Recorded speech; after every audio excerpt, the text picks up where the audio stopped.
Once you have your arm's length of yarn, you're going to bring it to your table spot with your needle, and we are going to have to put our yarn through the eye of the needle. So if you can remember, there are a couple of ways to do that.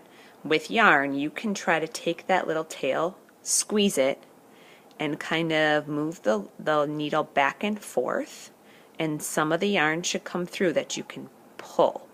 I am pulling just a little tail. If that doesn't work for you, you can try to loop your yarn. So when you loop it, you want to get a tiny little loop and maybe even twist it to get it skinnier, and do the same thing back and forth with your needle. When you make the loop, your yarn will not unravel, and then I'm going to pull till I have that tail through. There is a third way of creating an easy way to get your yarn on your needle. So if this still isn't working, Mrs. Cleary will have some tiny little pieces of paper. It actually looks like a gum wrapper. Might even be skinnier than this, about that big. I am going to wrap my needle in that yarn, just that little tail, and that paper, the folded crease, will go through the eye of the needle, and if you pinch your yarn and pull it through, it's in there. Pretty cool.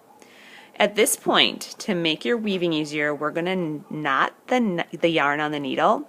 So I'm just making a loop by crossing my strings and pulling that tail through the loop, just like you would start to tie your shoes. One knot is probably enough. If you're somebody who likes to be extra careful, you can just do that same process again and make a double knot. Now we are ready to weave. Maybe.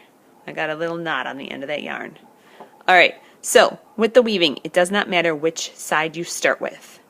So I'm going to start on the right side. You can also start on the left. I'm going towards the top. My needle is going to do my work. My needle is going under and then on top of the second one. Under and on top. Under and on top. Under, and my needle is not long enough to do that all the way across without pulling it through a little bit. So I didn't pull all the way yet. I'm going to wait to pull all the way. I just pulled enough to get my needle back out. So right there I was under the string. Now I'm going to go on top of the next one. Under, on top, under, on top, under, on top, under.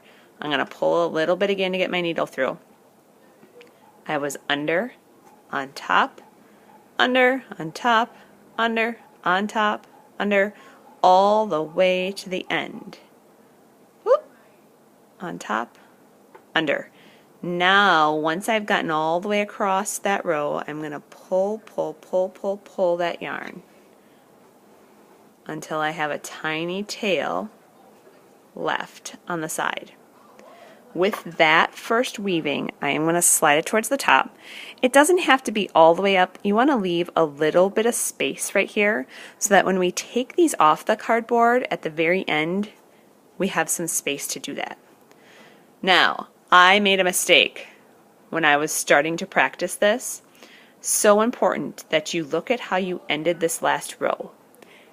Hopefully that focuses. If you can see, my yellow yarn is under the string. My next row, I want to start it on top, then under, on top, under. You want to make sure that second row is opposite.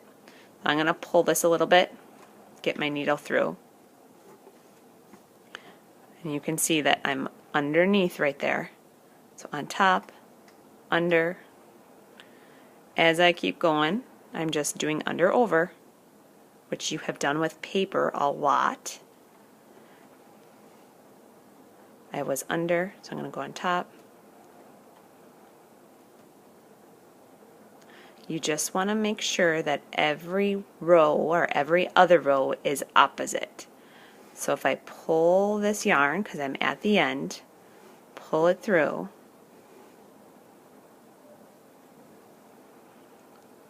I'm going to slide it up to that first row. And I want to make sure it's not super tight. I don't want to make that last row bend in. Do you see how it was like pulling in? I want it to just keep my strings nice and straight. and every other row is opposite. When you look at that white string, I cannot see it here, and then I see it on top here. I ended on top, so my next row is going to start under. I'm going to keep weaving